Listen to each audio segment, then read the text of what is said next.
Well, good morning, my friends. Welcome to Live Inspired with John O'Leary. Oscar Wilde wrote that loving yourself is the beginning of a lifelong romance. Ooh, sounds steamy. Loving yourself is the beginning of a lifelong romance.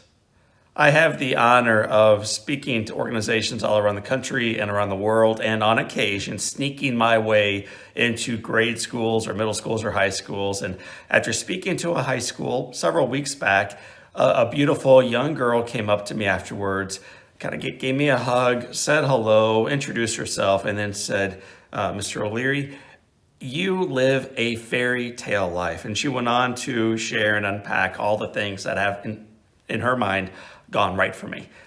She talks about, you found love, you got the girl, you have your babies, you have a family today, you have this fairy tale life. And she said, I have none of it. She talked about never dating. She's a sophomore in high school. She's never dated. Nobody sees the beauty within her, even though she was clearly a beautiful young lady. What she is suffering and struggling with is something that I think many of us suffer and struggle with. Looking for love from those around us, from in the embrace of a boy, or a compliment, or a like on social media, or a pay raise, or a new opportunity in life, or the achievement of a new goal that proves we've made it, we've got there.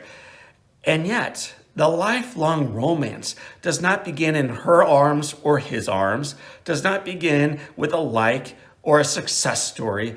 It begins by quietly, calmly, peacefully learning first to fully embrace the miracle, the gift, the life, for the good and the bad, the scars and the beauty that we have today. Whether you're a sophomore or you're a bit more experienced, to love who you are today. And in that, it starts to attract other pretty remarkable things and people into your lives. It doesn't make it perfect, but it starts by having a lifelong romance first with yourself. Start there first. Lizzie Vasquez is someone that I look up to as being Exhibit A on the profound beauty of being first able to love yourself.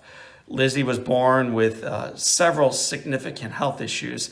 It has caused her to be so challenged physically in the way she shows up, in the way she goes through life, in the stares that she gets, in the comments that she hears. But rather than being weighed down by all the negativity, this is a woman who chooses to first love herself, then to share that love, and then to expand that light, that brightness, that hope for those around us who are wondering what it might look like in our own lives. I was wondering, so I invited Lizzie onto my Live Inspired podcast, and for, we've been doing this now for more than a year and a half. Lizzie's podcast was so terrific, so full of hope and possibility and love. If you are seeking any of this in your own life, I encourage you to check it out. It's at Live Inspired with John O'Leary. Anywhere you pull on your podcast, that's where you can grab this one. Or you can go to my website, johnolearyinspires.com.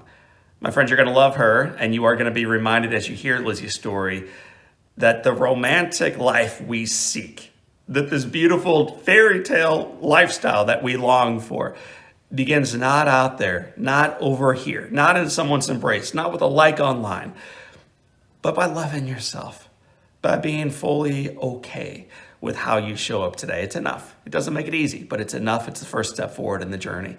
I want to thank you for being part of our community and remind you that the best is yet to come. So for this time, and until next time, this is John O'Leary, and today's your day. Live inspired.